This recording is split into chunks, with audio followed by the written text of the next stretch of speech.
سے اعلیٰ محمد الرسول اللہ صلی اللہ علیہ وسلم آواز لگا رہے ہیں کیف یفلح القوم، یہ فلاح نہیں پائیں گے، یہ کامیاب کیسے ہوں گے جنہوں نے میرے ماتھے کو پھاڑا۔ آسمان والا وہی اتار دیتا ہے لیس لک من الامر شیء، اے پیارے تیرا اختیار نہیں ہے، تیرا کنٹرول نہیں ہے، طاقت کا سرچشمہ تو نہیں ہے، جو چاہے کر گزرے یہ تیرے ہاتھ میں نہیں ہے۔ میں چاہے ان کو عذاب دے دوں، چاہے ان کو معاف کر دوں، انہوں نے ظلم کیا ہے، لیکن طاقت کی ساری قوتیں ایک اللہ کے پاس ہے۔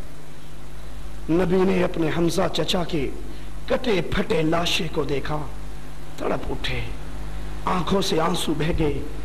پھوپھی دوڑتی ہوئی آئی، پتہ لگا، کہا پھوپھی کو روک دو، یہ اپنے بھائی کی لاش کو دیکھ کے صبر نہ کر سکے گی، اور آواز لگائی میں جب تک مشرکین کے اتنے بندوں کی ایسی ہی لاشوں کا ٹکڑا نہ کر لوں سکون نہیں آئے گا۔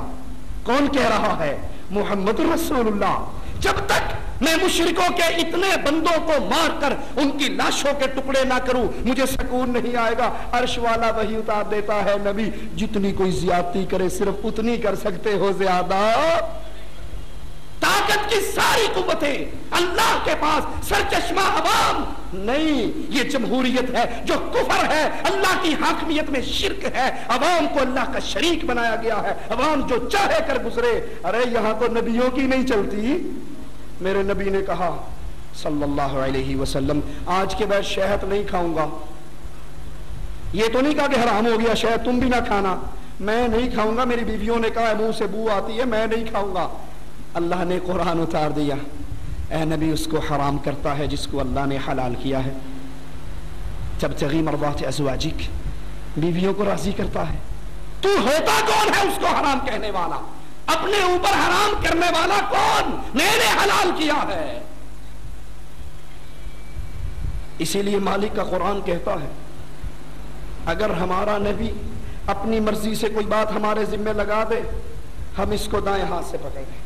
وَلَوْ تَقَوَّلَ عَلَيْنَا بَعْضَ الْأَقَاوِيلِ لَأَخَذْنَا مِنْهُ بِالْيَمِينِ ثُمَّ لَقَطَعْنَا مِنْهُ الْوَتِينَ فَمَا مِنْكُمْ مِنْ أَحَدٍ عَنْهُ حَاجِزِينَ۔ ہم اس نبی کے دائیں ہاتھ کو پکڑ کے شہرک کو کاٹ دیں، تم میں سے کوئی چھڑا بھی نہ سکے، کیونکہ طاقت کا سرچشمہ کون؟ اللہ ہے، عوام نہیں۔ یہ جمہوریت کفر کا نظام ہے، یہ حاکمیت میں شرک ہے۔ اللہ کے مقابلے میں عوام کو اختیار دے دیا جائے، وہ جس کو چاہے منظور کر لے۔ پارلیمنٹ کو اختیار دے دیا جائے۔ کچھ بھائیوں کو غلطی لگی ہے، وہ کہتے ہیں جی تسی نہیں سمجھتے، ہم اسمبلی میں جا کے قرآن نافذ کریں گے، ہم اسمبلی میں جا کے شریعت نافذ کریں گے، ہم اسمبلی۔ ہائے ہائے پیارے بھائی، روح افزا کی بوتل میں شراب بھرنے سے روح افزا نہیں بن سکتی۔ میرے محمد علیہ السلام نے فرما دیا تھا شر کے راستے سے خیر نہیں آ سکتی، میرے نبی نے فرمایا تھا۔ ارے تم تجربے کر کر کے بھی بھولتے رہتے ہو، پچھلی اسمبلی نے شریعت بل بنایا تھا یا نہیں بنایا تھا؟ الگ بحث ہے وہ شریعت بل تھا یا نہیں تھا، چھوڑ دو، بنایا تھا، اس کا نام شریعت رکھا تھا۔ موٹا سا ایک مسئلہ سمجھانے لگا ہوں، کیا خیال ہے وہ شریعت بننے کے بعد پھر MMA نے جو خود ساری بیماریوں کا مربع ہے، جن کو خود لا الہ الا اللہ کی تمیز نہیں ہے، جس کے اندر نقوی صاحب بھی بیٹھے ہیں، نورانی صاحب بھی بیٹھے ہیں، اور کوئی اور توحید کا دعوے دار بھی بیٹھا ہے، ان کو خود لا الہ الا اللہ کی یہ سینس نہیں کہ یہ اللہ کا دشمن ہے، یہ محمد کا باغی ہے، یہ عائشہ کو بدکار کہنے والا ہے، یہ ابو بکر کو کافر کہنے والا ہے، یہ عائشہ کے بارے میں عقیدہ رکھتا ہے جب 12واں امام غائب آئے گا عائشہ کی قبر کو پھاڑے گا، اس پہ زنا کے درے مارے گا، اس کے ہاتھ میں ہاتھ ملا کے تم چاہتے ہو شریعت کا نفاذ ہو جائے۔ یہ شریعت وہ نہیں ہے جو محمد نے اتاری ہے صلی اللہ علیہ وسلم۔ میری باتیں ناراض کرنے والی ہو ہاتھ باندھ کے معافی مانگتا ہوں، یہ منبر محمد کا منبر ہے، یہاں بیٹھ کے جھوٹ نہیں بولا جا سکتا۔ آپ کو راضی تو کیا جا سکتا ہے، لیکن قیامت کے دن جھوٹ بولنے والے کے منہ میں جو آگ کی لگام پڑے گی اس وقت بچانے والا کوئی نہیں ہوگا۔ اس منبر پہ بیٹھ کے جھوٹ نہیں بولا جا سکتا، سچ کہنا پڑتا ہے۔ شریعت بل بنا، MNO نے ایک MNA کے پاس گئے، سر آپ اس پہ سائن کر دیں۔ کیوں؟ آپ سائن کریں گے، 2/3 اکثریت اس شریعت بل پہ سائن کرے گی تو یہ ملک کا قانون بنے گا۔ میں غلط تو نہیں کہہ رہا جی؟ ایسے ہی ہے، شریعت بل پہ جب تک 2/3 اکثریت سائن نہ کرے وہ ملک کا قانون بن سکتا نہیں، بن سکتا۔